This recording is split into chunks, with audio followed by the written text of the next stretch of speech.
Let's go. There's no messing about here. Today we are in Vancouver, British Columbia, and we are doing the Sun Run, and I'm going to show you the point of view footage. I'm 51 years old and I'm trying to get under sub 33 in this race on the way to a 2:30 marathon, hopefully at some point later this year.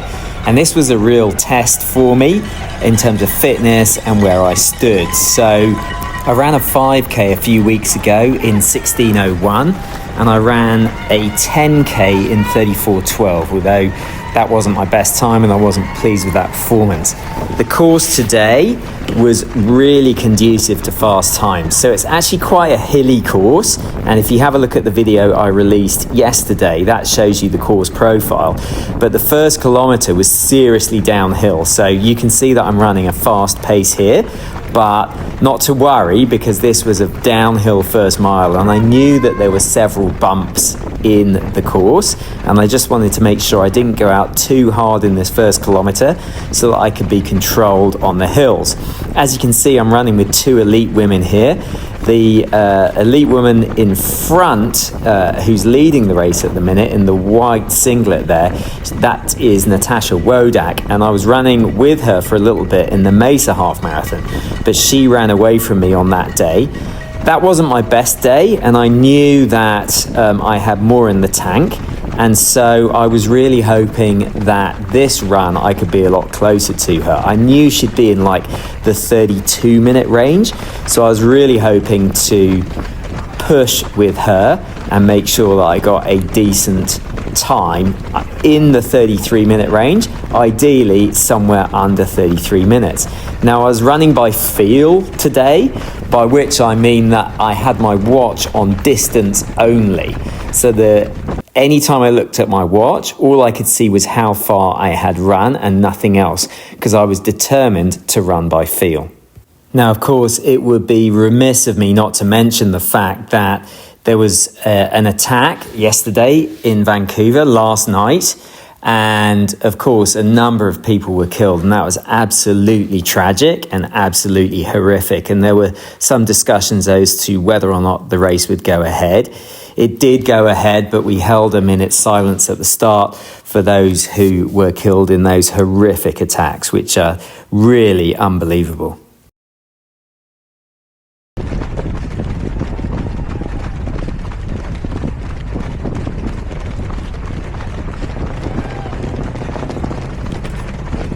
So I was determined to do my best to stay with Natasha here. I knew she'd run a nice even race because she's an Olympian, and I knew that if I just concentrated on sticking with her, then I'd definitely run a good race. Now, this was the first of a number of hills that we were climbing up, and you can see that we're at sort of 2 or 3% up this hill. It felt a lot bigger than that. The interesting thing about the Sun Run course is that you have these little bumps, and it is quite an undulating course. You're either going up or down, but you get these punchy little hills where you lose probably, 10-15 seconds going up them, but then you get a long, slow drag off the other side where for a couple of kilometers you're going downhill, and so you gain more time on the downhills, I think, than you do on the uphills. But this is definitely a punchy course here, and I gotta say, I was feeling my legs going up this first hill. I could definitely feel, remember, I did a 2:57 marathon in training like 7 days ago. So even going up these little hills, I could definitely feel that I was going to be tired, and so I would need to focus more on going on the downhills faster than the uphills, and I just need to consolidate really on the uphills. So enter a hero. On the right hand side of the frame here is a very good friend of mine from Calgary, and at the start he was telling me that he was looking to go a similar time to the time I was looking for, so we were both looking to maybe dip under 33 minutes. As you'll see in a minute, he was super strong on the hills, and he pulled away from me on the uphills in particular, and went and ran 32:30 today, so he had an absolute barnstorming run, and you'll see in a bit that he just gradually pulls away from me. So great running there to my friend.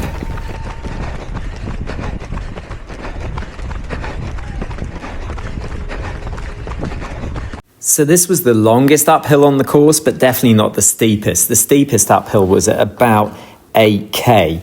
But this gradual grind uphill, I was starting to really feel like I was going to be in a bit of trouble. We were only 9 minutes into the race. I didn't know that at the time, but I did know we were coming up to the 2 mile mark, and my legs just didn't feel great going uphill, and people were starting to pull away from me.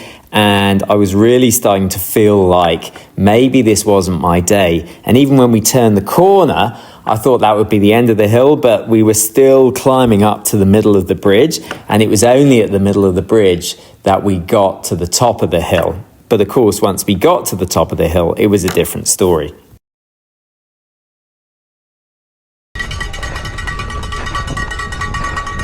So enter the next hero in our story here, and I'm not talking about the guy in the wheelchair here, who was obviously heroic going up this big hill. I can't imagine how tough that must have been.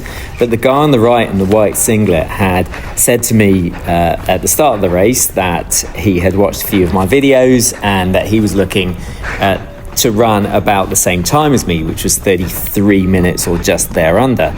And of course, he came past me as well, so I knew I was still in the right time zone, but I was really struggling up this hill, and it felt like he was getting away from me. And someone else overtakes me here as well. So it was really at a stage where I was thinking I could do with this downhill. Now, luckily, I knew that I was getting a long sweeping downhill. So the idea was to not let this group get away from me and try and stick with them as much as I could, because I knew I was still in the right time zone, even though people were coming past me. Remember the guy in the white singlet? He's going to come back later in the race.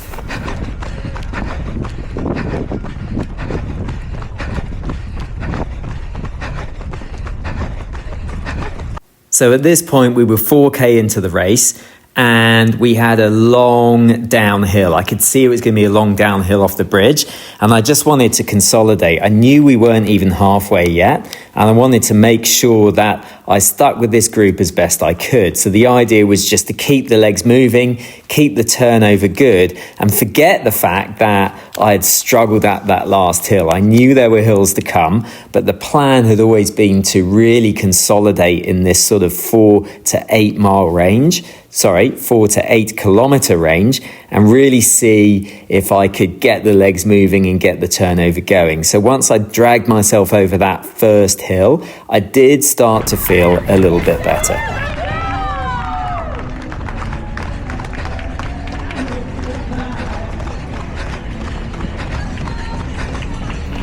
So at this point, the second lady overtook me, and at the same time she overtook me, the tall guy on the right got me as well. And I did start thinking that maybe I'd gone off a bit too hard. I knew we were coming up to the halfway point. We had a little bit of a hill here, and my legs just were not operating the way I wanted them to up the hill. These two ladies, by the way, have an epic battle right to the finish. So that was amazing to watch and almost be part of. When we turn this corner here, we had a lot of support, which was nice, and it was flat, but we did have a headwind. And anytime I had a little bit of adversity in this, I could feel that my legs were pretty heavy and pretty tired. So I'd just seen my friend run away from me. I'd seen the first lady run away from me, and this was the halfway mark. So I took a sneaky look at my watch just to see if I was on track or not.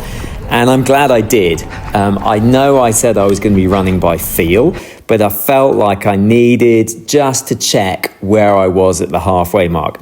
And my halfway split was 16:10. So I was 16:10 at the 5K mark, which of course gave me a lot of confidence. I knew that I was going faster than I needed to, and I knew that I could have a slightly slower second half and still be on pace. And I knew that the last kilometre was downhill.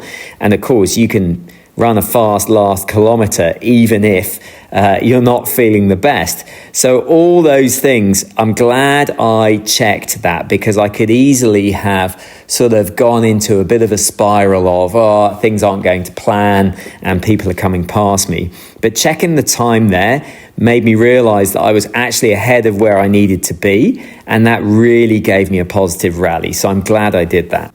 Also, if you check out my heart rate, it was high 160s at this point, which is actually really high for me. I struggle to get my heart rate over 170. And so even though I wasn't checking my watch, and even though I didn't know at the time what my heart rate was, because I didn't want anything distracting me, I was actually working quite hard. And the proof is that when I looked at my stats at the end, I spent over 30 minutes in zone 5 for me. So clearly I left it all out there, I think I did. I left it all out there.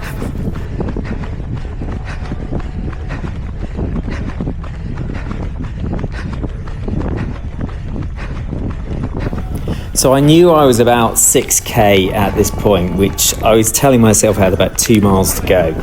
And remember, I told myself at the start of the race that I was going to be running as if 9K was the finish line, because I knew that the last kilometre was a nice downhill, and I knew there was a tough hill at about 8K. So I was just telling myself that I only had about 5 minutes of running until the tough hill, and then I could throw myself up that hill and then we would be there. So we were coming up to 20 minutes. I didn't know that at the time, but yeah, I was really sort of consolidating here. And although people were overtaking me, I felt like I was in control for the first time in the race.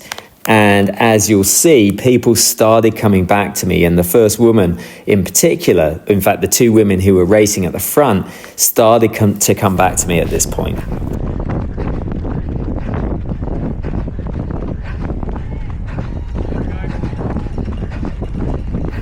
So 7K, about 1K to the big hill. I was going to throw myself up that, and then 1K downhill to the finish. So all I was thinking was stay with this group. We were running into a headwind at this point, but luckily I had a nice group around me to run with, and everyone was really working well together. So I was quite happy with where I was at this spot, and I was just thinking, just keep those legs turning, just keep them moving, just keep the speed up in those legs, like fast turnover, fast speed, and let's make it to that hill in one piece.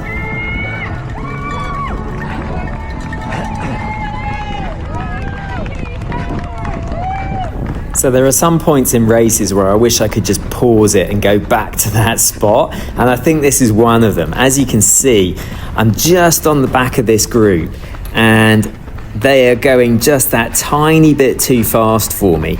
And I'll speed it up now, and you can see that they gradually just pull away from me, pull away from me, pull away from me.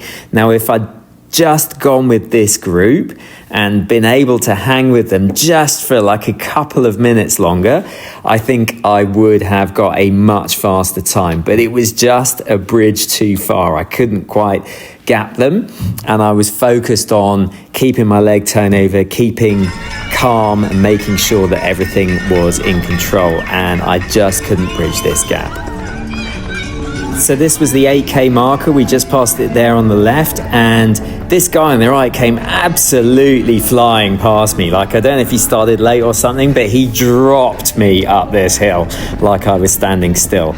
But this was quite a serious hill. Interestingly enough, it wasn't as bad as I thought when I looked at it. I looked up the street and I could see that it was going up and up and up. And I thought we were going right to the top, but we actually turned left a bit earlier than I was expecting. So I was quite happy about that, but this was certainly a hill that I was expecting, and the plan was to just dig in at this point and put everything in and make sure that I treated this as the last kilometre. Now that's easier said than done, because I was really suffering up this hill and my legs felt tired, and I was just digging in and thinking, come on, you made a promise to yourself that you would get up this hill super fast, super quick. And so just keep those legs turning over one step at a time. Keep fast leg turnover and you'll get there. So let's listen to the sounds of the race for a few seconds. I just love the support we were getting and hearing everyone grind up this hill.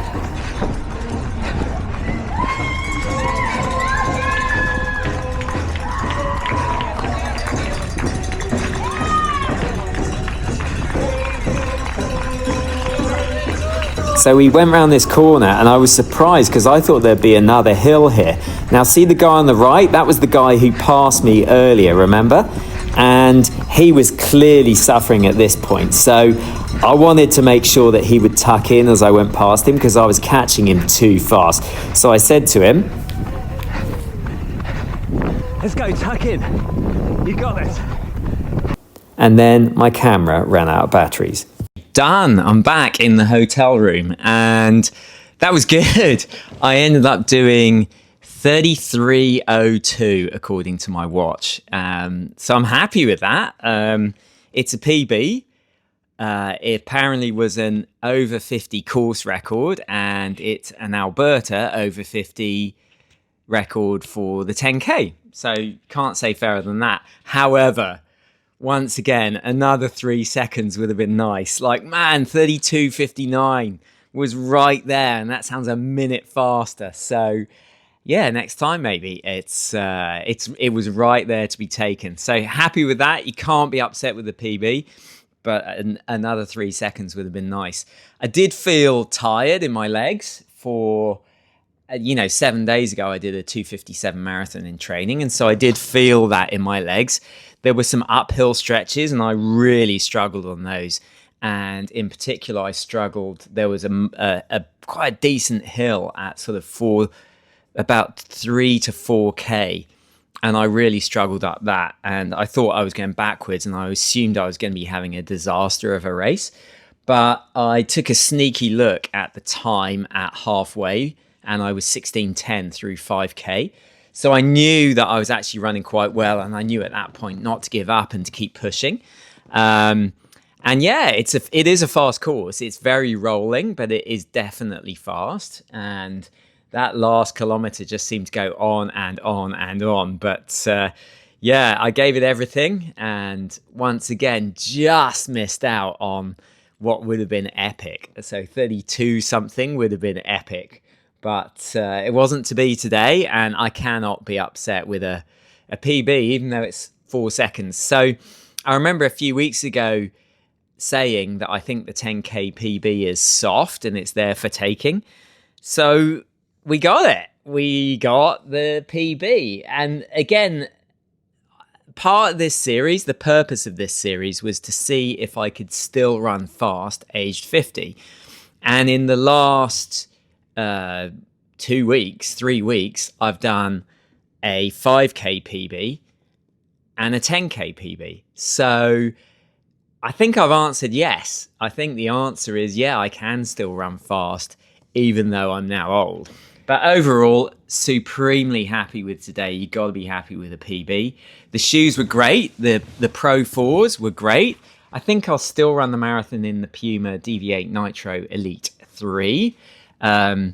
But these were a great shoe, like super responsive, really enjoyed them, super squishy and super lightweight, so everything you needed. Slightly trickier on the lockdown than the Pumas and a bit more of a risk, so that's why I think I will go with the Pumas on race day for the marathon. But overall, yeah, got to be happy. 5K PB and a 10K PB all in the last 2 weeks shows that I'm back to my best. And let's see where we can go from here. So thanks for watching. Don't forget to subscribe. There's more coming. Please mash the like button and I'll see you very soon.